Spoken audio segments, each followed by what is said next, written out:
Today we're going to take a look at the Ottawa Senators. We're going to analyze the beginning of their season and whether or not they are a legitimate contender for the division or the conference or even the Stanley Cup. And that's coming up next.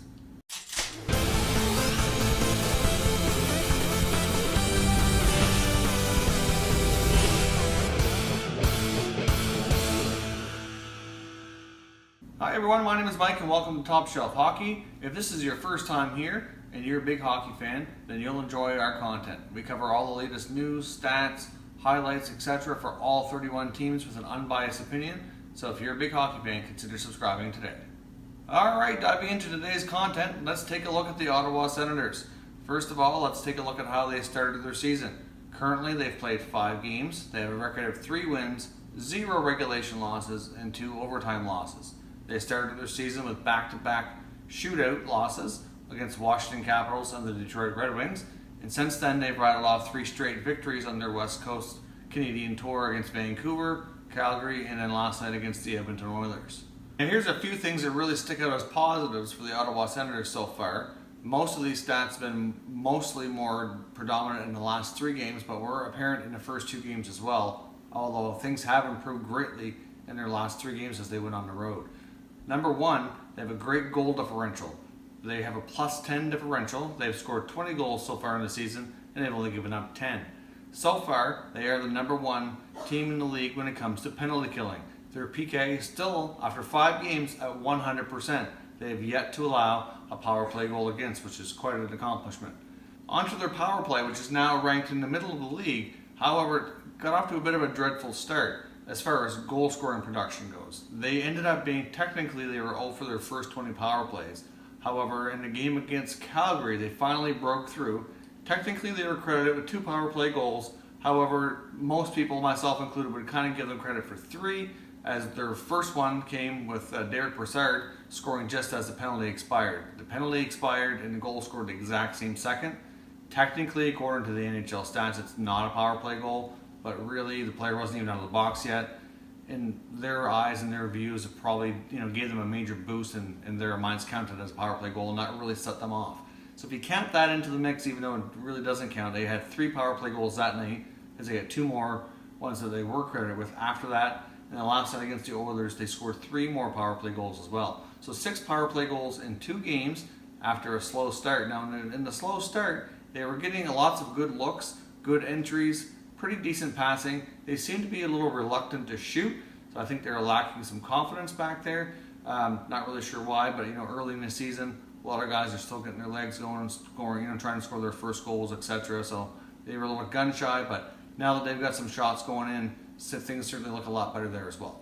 Another major plus for the Senators is they're getting great goaltending, not only from their starter, but from their backup as well. Craig Anderson started in goal for the first 4 games, ended up getting a shutout against the Flames. His goals against have been really good.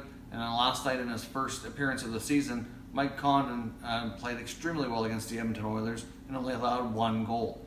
Last night was also the first time this season that the Ottawa Senators were outshot in a game. They've outshot their opponents 4 out of 5 contests. Now, of course, the Oilers are a high-powered offense. Even though they were missing Leon Draisaitl, they still have lots of weapons in their lineup to produce a lot of shots and chances, especially with arguably the best player in the NHL right now with Connor McDavid being on the ice. He certainly did look dangerous last night, and Condon had to make some fantastic saves. The other big thing is they're getting a lot of scoring from all over. They're getting scoring from their back end, even though they don't have Erik Karlsson. They've had goals from Cody Ceci, Chris Weidman. Thomas Chabot has filled in great on the back end, especially in the power play, getting his first power play points in the last couple of games as well. So things look good back there. They're getting scoring up front from a variety of players. Derek Brassard, Kyle Turris, Mike Hoffman's come alive lately. Ryan Dzingel. Bobby Ryan hasn't scored, but he's got 4 or 5 assists. Mark Stone's played well. So they're getting a lot of variety of players chipping in on the offense, which is great. As we all know and seen last year's playoffs, you need a lot of depth and a variety of scoring to pitch into in order to go far. And they've certainly been getting that so far this season.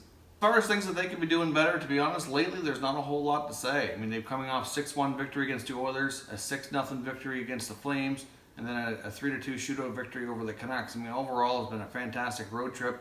The only thing they can really do better is get Erik Karlsson on the ice. I mean, if this team is 3-0-2, picked up points in every game, and this is without their best player and arguably one of the top 2 or 3 players in the league, it's kind of exciting for Sens fans to see what could happen next. So is there really much for them to improve on? At this point, not really. I mean, obviously some of this might be difficult to sustain. I don't see them being able to score 6 goals every night. But the fact that their offense is firing the way it is right now, for the foreseeable future, until things change, I see this team being a strong contender.